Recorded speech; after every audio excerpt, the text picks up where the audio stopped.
हाशमी जी, आपका स्वागत है हमारे कार्यक्रम में। थैंक यू, बहुत बहुत धन्यवाद। अभी जो देश में माहौल है, हम देख रहे हैं आग बबूला है जनता, और जाहिर सी बात है कि मामला भी ऐसा है। हाँ। लेकिन अगर हम कूटनीतिक तौर पर देखें तो आपको क्या लगता है कि भारत और पाकिस्तान के रिश्ते में ये एक बहुत बड़ी खटास आई है? अब यकीनन जिस तरह से बुज़दिलाना, कायराना और एक ब्रूटल अटैक हुआ सिविलियंस पे, टूरिस्ट पे, जो सुकून की तलाश में गए थे कश्मीर वैली में, और वहाँ उन्हें सुकून की जगह मौत मिली, और उनके जो परिवारजन हैं उनको ज़िंदगी भर पीड़ा जो है वो झेलने का दंश। ठीक है, ऐसे में पूरे देश में पूरा देश आहत है और गुस्सा है। भारतीय प्रधानमंत्री नरेंद्र मोदी अपना सऊदी अरब का दौरा बीच में ही कट शॉर्ट करके वापस भारत लौटे, और सख्त कदम उठाने की पाकिस्तान के खिलाफ उन्होंने घोषणा की।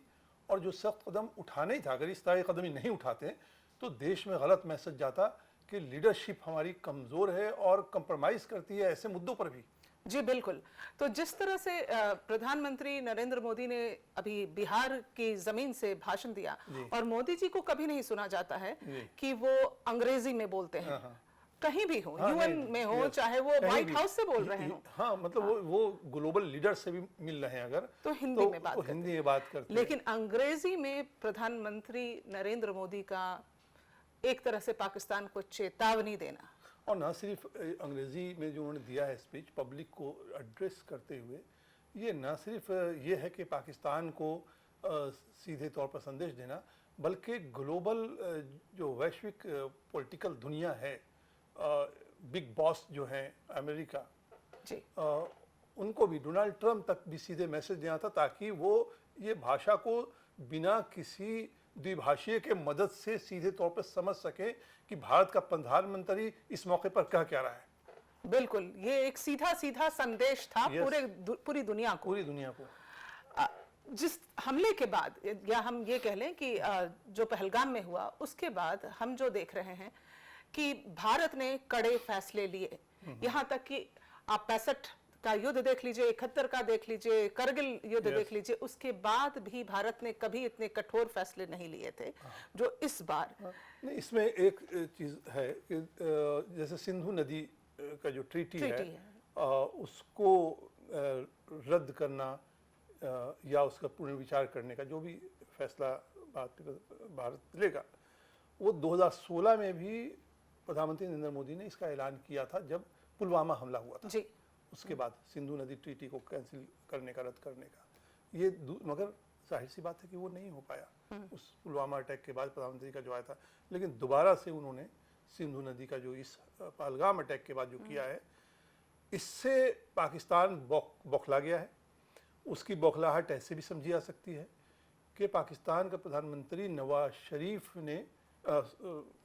के भाई जो हैं शहबाज शरीफ ने जो हंगामी इजलास बुलाया अपने यहाँ टॉप लीडरशिप की, और जाहिर सी बात है सत्ता तो सेना चलाती है वहाँ, तो आर्मी के भी टॉप ब्रास बैठे थे, उसमें भी रिएक्शन दिया।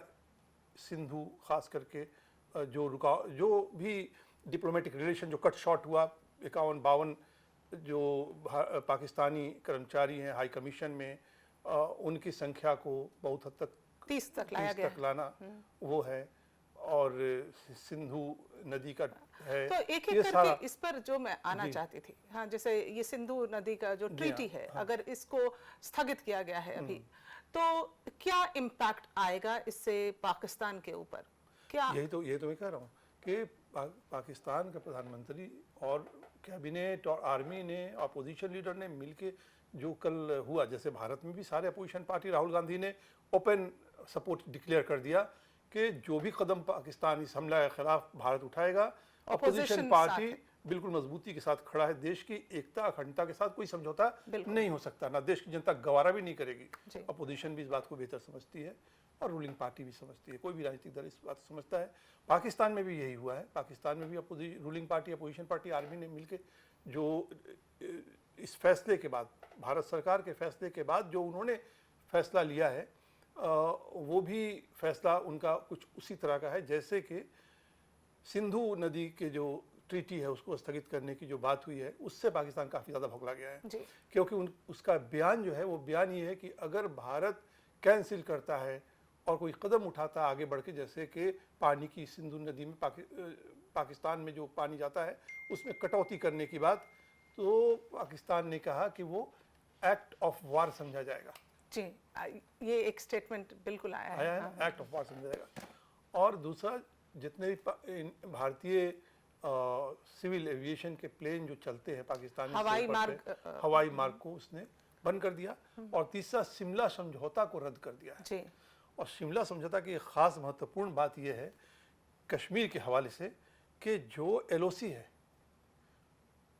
युद्ध विराम जो हुआ जिसमें भारतीय जो कश्मीर है और पाक ऑक्युपाइड कश्मीर है उसकी जो सीमा POK का जो मान लिया गया शिमला समझौते के तहत, उसको पाकिस्तान ने शिमला समझौते को भी स्थगित कर दिया है। और ये एक्ट ऑफ वार एक तरह से होगा अगर पाकिस्तान की तरफ से भी, मतलब हो सकता है अभी तो पाकिस्तानी जरा बोल रही कि हमारा हाथ नहीं है, ठीक है ना, ये नॉन स्टेट एक्टर ने किया है, पाकिस्तान का ना हाथ है ना पाकिस्तानी आर्मी का हाथ है। लेकिन ये शिमला एग्रीमेंट को अगर स्थगित करते हैं तो भारत सरकार सीधे तौर पर ये मानने का पॉइंट होगा भारत सरकार के पास, युद्ध को न्योता दे रहे हैं। ना सिर्फ युद्ध को, बल्कि पाकिस्तान जो भी आतंकवादी घटना अब कश्मीर में होगी वो सीधे तौर पर पाकिस्तान का इन्वॉल्वमेंट होगा, पाकिस्तानी एस्टेब्लिशमेंट का इन्वॉल्वमेंट होगा, क्योंकि वो शिमला समझौते को स्थगित करने की बात कर रही है। इसका मतलब है पाकिस्तान LOC को नहीं मान रहा है और अब जो भी आतंकवादी यहाँ आएंगे उसमें पाकिस्तान सरकार को सीधे तौर पर जिम्मेदार ठहराया सकता है और इंटरनेशनल कम्युनिटी भी इस चीज को देख रही होगी। जी, यही मैं दर्शकों को भी बताना चाहूंगी कि शिमला समझौते का उद्देश्य क्या था बेसिकली, कि दोनों देशों के बीच पीसफुली नेगोशिएशंस हो सके। इसका मतलब कि अगर शिमला समझौता को नहीं मानते हैं तो वो कह रहे हैं कि अब पीसफुल नेगोशिएशंस नहीं हो सकते, नेगोशिएशन नहीं होगा और LOC की सीमा हम नहीं मानेंगे। जब पाकिस्तान LOC की सीमा नहीं मानेगा तो डिटेल देखिए, पाकिस्तान का वो कह रहा है नहीं मानेंगे हम। इसका मतलब ये है कि जो भी अब आतंकवादी घटना होगी वो सीधे तौर पर पाकिस्तान ये कह रहा है कि हमारा हाथ रहेगा उसमें। जी, जिस तरह से पाकिस्तान ने रिएक्ट किया है हमारे कड़े फैसले पर, उसको हम ये देखें कि टिट फॉर टैट जैसा कुछ करने की कोशिश कर रहे हैं या उनका पागलपन दिख रहा है? देखिए, फ्रस्ट्रेशन तो है ही। मेरी बात हुई एक वॉइस ऑफ अमेरिका के एक सीनियर जर्नलिस्ट रहे, वाशिंगटन DC में रहते हैं, अभी तो नहीं है, और उनकी बातें, वो पाकिस्तानी ओरिजिन थे, इंडियन अमेरिकन नेशनल हो गए, तो उनकी बातें में फ्रस्ट्रेशन झलक रहा था। उन्होंने कहा कि देखो ऐसा है कि पाकिस्तान के पास खोने के लिए कुछ नहीं है। इसका मतलब ये है पाकिस्तानी एस्टेब्लिशमेंट ये मान रही है कि क्योंकि वो लोग पाकिस्तानी पत्रकार अगर जो है वो आर्मी के करीब होते हैं, सत्ता के करीब होते हैं, वरना तो फिर अगर वो बाहर भी है तो वो पाकिस्तान नहीं जा सकते हैं। उनको डर है कि उठा करके जेल में डाल दिया जाएगा। इमरान खान का सपोर्टर वो एक पाकिस्तानी पत्रकार था, इमरान खान ही नाम उसका, उसे उठा लिया ISI वालों ने, बहुत टॉर्चर किया महीनों। वहाँ के कोर्ट ने जब कहा कि लाओ, बाद में 3-4 महीने का छोड़ा गया, बहुत वो जान बचा के बंदा भाग गया इंग्लैंड और वहाँ से अपना चला रहा है। तो वहाँ कोई भी पत्रकारों का भी यही हालत है। लेकिन जब जो कोई पत्रकार ये बोल रहा है, भले वो एक्स पाकिस्तानी हो, अमेरिकन नेशनल जर्नलिस्ट हो, बट ओरिजिन पाकिस्तानी रहा हो, जो ये कहता है कि पाकिस्तान के पास खोने कुछ नहीं, मतलब पाकिस्तान की भाषा बोल रहा है वो, ठीक है ना, और वो फ्रस्ट्रेशन दिखा रहा है। पाकिस्तान ये मान के चल रहा है कि मेरे पास खोने में कुछ नहीं है। हम अगर लड़ाई भी लड़ेंगे तो इकोनॉमी जो मेरी तबाह आज है वही इकोनॉमी मेरी कल भी रहेगी। और हो सकता है कि TTP का जो वहाँ आए दिन पाकिस्तानी आर्मी एस्टेब्लिशमेंट पे, आर्मी बैरक पे हमला होता है, या BLA बलूचिस्तान लिबरेशन आर्मी का अटैक बढ़ गया है हाल के महीनों में पाकिस्तानी सेना के ख़िलाफ़, इन चीज़ों को लेकर के, तो हो सकता है पाकिस्तानी आर्मी ये सोच रही होगी कि भारत के साथ युद्ध हुआ तो ये लोग कुछ शांति से बैठ जाएंगे, सपोर्ट डिक्लेयर कर देंगे। ये भी उनके जहन में होगा, पाकिस्तानी पॉलिटिकल एस्टेब्लिशमेंट और आर्मी के बीच में ये बात। तो भारत ख़ास कर आर्मी जनरल भी कश्मीर का दौरा जो है वो करने वाले हैं और सीमा पे चौकसी बढ़ा दी गई है। और बल्कि एक खबर तो ये भी है कि पाकिस्तानी सेना ने सीमा पे उल्लंघन किया और फायरिंग हुई, युद्धाभ्यास भी शुरू किया है और नहीं और सीज फायर का वायलेशन भी किया, जिसका रिटेलिएशन किया भारतीय सेना ने भी उसका जवाब दिया। ये भी लेटेस्ट खबर है। तो तनाव तो बढ़ गया इस चीज को लेकर के। हम इसको किस नजरिए से देखें? क्या ये एक आगाज है जिस तरह से पाकिस्तान का युद्धाभ्यास चल रहा है, या भारत ने भी एक मिसाइल अपना कल प्रैक्टिस किया, तो क्या एक आगाज सा देखा जा रहा है? देखिए, भारतीय लीडरशिप काफ़ी मैच्योर लीडरशिप है, चाहे वो कोई भी हो, चाहे वो कांग्रेस के दौर रहे हों प्राइम मिनिस्टर, या मनमोहन सिंह रहे, या वाजपेयी रहे बीजेपी से, या फिर हमारे मोदी जी, नरेंद्र मोदी है। ये है पाकिस्तान में भारतीय लीडर के मुकाबले कोई लीडर पाकिस्तान में उस स्टेचर का नहीं है, क्योंकि वो एक आर्मी उनको पिक एंड चूज करती है, डिस्पोज करती है, उठाती है, यूज एंड थ्रो वाला पाकिस्तानी सेना वो करता रहता है अपने फायदे में। वहाँ के रूलर को, जो प्रधानमंत्री जी को भी पॉलिटिकल पार्टी के पीठ पे हाथ रखती रहती है, एक अलग ही कहानी है वहाँ का।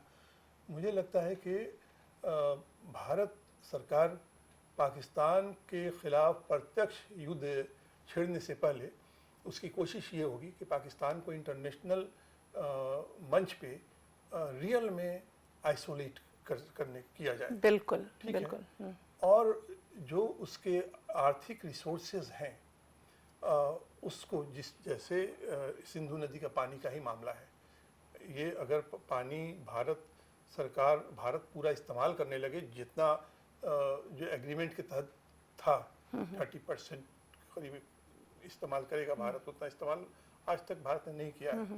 अगर भारत सरकार उतना पानी इस्तेमाल करता है, वो भी पाकिस्तान के खेतों को सुखाने के लिए बड़े हिस्से को काफ़ी है। सिंध में जो कैनाल सिस्टम है एग्रीकल्चर, क्योंकि भारत उन नदियों का पानी जो है बहुत ही कम मात्रा में इस्तेमाल करता है हाइड्रो इलेक्ट्रिसिटी के लिए, या लेकिन ज़्यादातर उसका इस्तेमाल पाकिस्तान में होता है, ज़्यादा इस्तेमाल पाकिस्तान करता है। तो अगर पॉलिटिकली भारत सरकार की कोशिश होगी पहले पॉलिटिकल तौर पर और इकोनॉमिकल तौर पे पाकिस्तान की नाकाबंदी की जाए।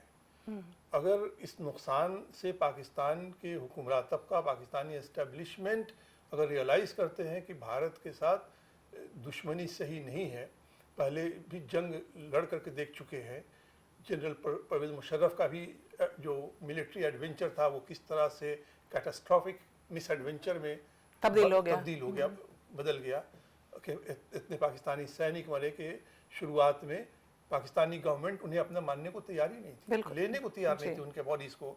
बाद में जाकर कुछ समय के बाद उन्होंने बॉडीज़ वगैरह लिया और फिर डिक्लेयर किया, माना कि हाँ, लेकिन हाँ वो भी नवाज शरीफ के बाद में तो नवाज शरीफ ने कहा भी कि उसमें हमारा कोई कंसेंट नहीं था, आर्मी ने अपने तौर पर फैसला करके कारगिल किया था, लेकिन ये उनका अंदरूनी मामला है। भाई पाकिस्तान हमारे ऊपर तो ये है कि पाकिस्तान ने हमला किया था, बिल्कुल, अब वो सेना ने किया, वही किया, वो समझे, हम तो पाकिस्तान को समझेंगे, पाकिस्तान ने हमारे पर हमला किया। तो और पाकिस्तान कभी चूकता नहीं, कोई मौका जरा, चाहे वो 65 का वार हो, चाहे वो 71 का वार हो, चाहे 48 कश्मीर का वार हो, और चाहे कारगिल वार हो, हर वार में पाकिस्तान को मुंह की खानी पड़ी है। तो अब इसका हम क्या रिजल्ट देखें हाशमी जी? जिस तरह से बालाकोट स्ट्राइक किया हमने बदला लिया, हम तो क्या ये समय आ गया है कि हमें अब ईंट का जवाब पत्थर से देना होगा? देखिए, समय तो अब इससे ज़्यादा समय क्या रहेगा। आप देखिए ना, एक जो पाकिस्तानी टेररिस्ट बॉर्डर क्रॉस करके भारत में दाखिल हो रहे हैं, और इंडियन टूरिज्म कश्मीर में काफ़ी ज़्यादा, भाई कश्मीर के जो लोग हैं, कश्मीर के लोगों का जो इनकम है वो टूरिज्म बेस्ड है। शिकारा जो चलता है डल लेक में, या जो पहाड़ पे वो घोड़सवार है, चाय की दुकान है, या होटल है, कुछ भी हो, टूरिज्म के बदौलत उनकी इंडस्ट्री है। इस तरह के हमले से दो चीज़ है, एक तो ये है कि भारत में एक पाकिस्तान का एक नैरेटिव, देखिए समझिए, पाकिस्तान 2 नेशन थियरी पे बना था कि जिन्ना ने कहा था हिंदू और मुसलमान 2 कौम हैं, एक साथ नहीं रह सकते हैं। बिल्कुल, हाँ, अलग कर दो, अलग कर दो। लेकिन ये चीज़ बिल्कुल फार्स था, एक मिराज था, एक धोखा था। पाकिस्तान उससे उबर नहीं पाया है, तिलमिलाहट है। क्योंकि अगर मजहब के बुनियाद पर पाकिस्तान बन गया तो लैंग्वेज के बुनियाद पर बांग्लादेश नहीं बनना चाहिए था। ठीक है। दूसरी बात, पाकिस्तान से ज़्यादा बड़ी आबादी मुसलमानों की हिंदुस्तान में है। आजकल तो लोग 20 करोड़ बोलते हैं, हालांकि मुझे नहीं लगता कि 20 करोड़ है। नहीं, तो सेंसस होगा तो पता चलेगा। ठीक है। 19 करोड़ तो कुछ समय पहले था, तो हाँ, मतलब जो डॉक्यूमेंटेड है। डॉक्यूमेंटेड है, मैं तो डॉक्यूमेंटेड की बात करूंगा। ठीक है ना। पाकिस्तान के लिए यही परेशानी का सबब है। इस तरह की हत्याएं करके, एक बच्चे का मैं इंटरव्यू देख रहा था, बिल्कुल, बहुत एक बच्चे का इंटरव्यू देख रहा था कि मुझसे पापा से पूछा, धर्म पूछा, मजहब पूछा क्या है, और वो बच्चे के जहन पे क्या छाप पड़ी होगी, क्या उस जिंदगी उसकी हिंदू हो या मुसलमान, एक बच्चे से पूछा जा रहा है। पूछ रहे हैं, उसके बच्चे के साथ नहीं, उसके बाप से पूछ रहे हैं। तो उसके माइंड तो इम्पोज हो गया ना, फॉरएवर, एच्ड फॉरएवर हो गया। पाकिस्तान की असल कोशिश ये है कि जो हाल पाकिस्तान का है वही हाल हिंदुस्तान का हो जाए। वो ये टारगेट किलिंग करके एक कोशिश पाकिस्तान की ये भी है। ये चीज़ यहाँ भी समझना होगा। उन राइट विंग को मैं सीधे कहूँगा, श्वेता जी, जो हिंदुत्ववादी सोच के लोग हैं, उनको ये समझना होगा कि अगर हिंदुस्तान में इस घटना को लेकर के, इस तरह की और भी जो घटना होती होंगी आगे भी अगर पाकिस्तान कराएगा, उसको लेकर के हिंदुस्तान में मुसलमानों के अगेंस्ट वैसे ही रिएक्शन होगा, तो ये पाकिस्तान की एक बहुत बड़ी कामयाबी होगी। क्योंकि वो दरअसल चाह यही रहा है कि भारत में भी गृह युद्ध की स्थिति बन जाए, एक कत्लेआम हो जाए, और इंटरनेशनल फोरम पे कहने को कि देखो जी हिंदुस्तान में मुसलमानों के साथ क्या हो रहा है। ठीक है ना। ये कोशिश पाकिस्तान की है। इस हमले से ये भी साबित हो रहा है, ना सिर्फ ये कि कश्मीर के टूरिज्म, कश्मीर के इकोनॉमिक को ठप करने की कोशिश है, बल्कि टारगेट किलिंग मजहब के बुनियाद पे जो किया गया है, वो ये भी दिखाता है कि हिंदुस्तान में एक मुसलमानों के अगेंस्ट, माइनॉरिटीज़ के अगेंस्ट ऐसा नफरत पैदा हो कि यहाँ भी आगे चल करके हम लगातार इस तरह का ऑपरेशन करते रहे, टारगेट किलिंग करके हिंदुओं को निशाना बनाते रहे, जैसा पहले भी किया कश्मीरी पंडितों के साथ, और भी हुआ है। अब वैली में मैं देख रहा था, गवर्नमेंट का पार्लियामेंट में जो आंकड़ा है, वैली में 6000 से कुछ ज़्यादा कश्मीरी पंडित बचे हैं, वो रह रहे हैं। तो इस तरह के और जो 6000 हैं उनको भी वहाँ से भगा दो मार के, तो फिर एक कश्मीर फाइल जैसे एक और मूवी बन जाए।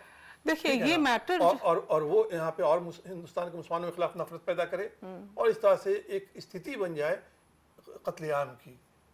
बिल्कुल बिल्कुल हाशमी जी, लेकिन ये जो स्थिति है ना, वो पाकिस्तान को फायदा ये करेगा। एस्केलेट होकर मुझे लगता है जैसे अब तो इंटरनेशनली ये चला गया है मैटर। अब भारत और पाकिस्तान का मसला, डोनाल्ड ट्रंप ने न्यूयॉर्क टाइम्स को ये की आलोचना की है कि क्यों उसने पहलगाम की स्टोरी को कवर किया है। मैंने देखा तो नहीं किस अंदाज से कवर किया है, बट अमेरिका ने तो कहा कि वो इस भारत के साथ है, इस आतंकवादी हमले के खिलाफ नहीं। लेकिन जैसे मैं देख रही हूँ कि पाकिस्तान के दोस्त बहुत गिने चुने हैं। हाँ, आप देखिए ना, अब क्या पहले गल्फ में आप देख लीजिए, सही कह रही है, गल्फ में आप देख लीजिए, फॉर गारंटेड पाकिस्तान लेता था सऊदी अरब को, यूएई को।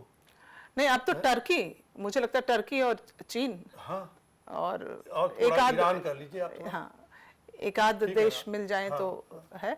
तो क्या ये पाकिस्तान के लिए एक आइसोलेशन का रास्ता भी बन रहा है? क्योंकि इस तरह के कदम को तो मुझे नहीं लगता कि कोई भी बर्दाश्त करेगा। आज के दौर में 21st सेंचुरी में, जहाँ पे हर कंट्री अपने मुल्क की इकोनॉमी को सुधारने में लगा है, बिजनेस दूसरे कंट्री के साथ अपने बिजनेस को मजबूत करने में लगा हुआ है, आप ये समझे कि ये मार्केट, एक जो मार्केट में एक मार्केटिंग स्ट्रेटजी है MLM की, मल्टी लेवल मार्केटिंग की जो स्ट्रेटजी है, तो हर कंट्री एक दूसरे कंट्री के साथ MLM में लगा हुआ है कि वहाँ अगर किसी कंट्री के बिजनेस इंटरेस्ट को नुकसान पहुँचेगा तो दूसरे कंट्री को भी नुकसान पहुँचेगा। बिल्कुल, MLM की स्ट्रेटजी ये है ना कि भाई हम आपके अंडर में हैं, आप उनके अंडर में हैं, तो अगर हमारी सेल गिरती है तो आपको नुकसान है, आपकी सेल गिरती है तो उनको नुकसान है। This is the MLM strategy. तो हर कंट्री MLM मार्केटिंग में दूसरे कंट्री के साथ लगा हुआ है। इसलिए पॉलिटिकल वायलेंस की या टेररिज्म की का कोई जगह आज की तारीख में नहीं है। जी, मैं एक आखिरी सवाल आपसे पूछना चाहूंगी कि क्या हम ये माने कि जैसा, अगर मुझे साल सही याद है 1970 शायद हो, इजराइल ने जिस तरह से म्यूनिक ओलंपिक्स में अपने एथलीट्स का जब को मारा था, तो उसका बदला 20 साल के बाद लिया, लेकिन लिया। एक एक को गिन गिन कर, चुन चुन कर उसने सफाया किया। वो फलस्तीनी रेडिकल ग्रुप था। जी बिल्कुल। अबू निदाल था उसका। जी। बाद में अबू निदाल को लेबनान में बड़ी प्लानिंग के बाद कहीं भी हो, कहीं छिपा हो, मारा, खात्मा किया। तो क्या हिंदुस्तान के लिए ये वक्त है कि चाहे कितने भी बरस लग जाएं, जिस तरह मोदी जी ने कहा है कि we will track and finish and punish. आप एक चीज देखिए ना, इसको लेकर के तो ट्रूडो को भी बड़ी तकलीफ हुई थी। जी, ठीक है ना। या अमेरिका में भी खबर आई, वहाँ जो खालिस्तानी बैठा हुआ है, और पाकिस्तान में जो आए दिन खबर आती रहती है कि जो 9/11 में जो जिम्मेदार थे, या क्रॉस बॉर्डर करके कश्मीर में जो आतंक फैलाते हैं पाकिस्तानी आकर के, अगर उनका नाम पता निकल गया, पता चल गया, तो कहीं ना कहीं खबर आती कुछ वक्त कि फलां जगह मारा गया, फलां मारा था, पाकिस्तान में खबर आ रही है। अब ये तो नहीं कहेंगे हम या कोई भी कि भारत का हाथ है, लेकिन ये है कि जो भी ऐसे लोग की मौत हो रही है, उनका कहीं ना कहीं हिंदुस्तान में और भारत के खिलाफ आतंकवादी गतिविधि में वो शामिल रहे हैं या मास्टरमाइंड रहे हैं। ऐसे लोग तो वहाँ एलिमिनेट हो रहे हैं। और ये इजराइल की ये पॉलिसी रही है। और भारत में भी जो भारत के अनसीन जो नॉन एनिमी हैं या नॉन स्टेट एक्टर हैं, ख़ास करके पाकिस्तान में बैठे हैं या कहीं भी बैठे हुए हैं, वो कई ऐसे मारे गए हैं। बहुत बहुत शुक्रिया आपका हाशमी जी, हमसे बातचीत करने के लिए। Thank you so much.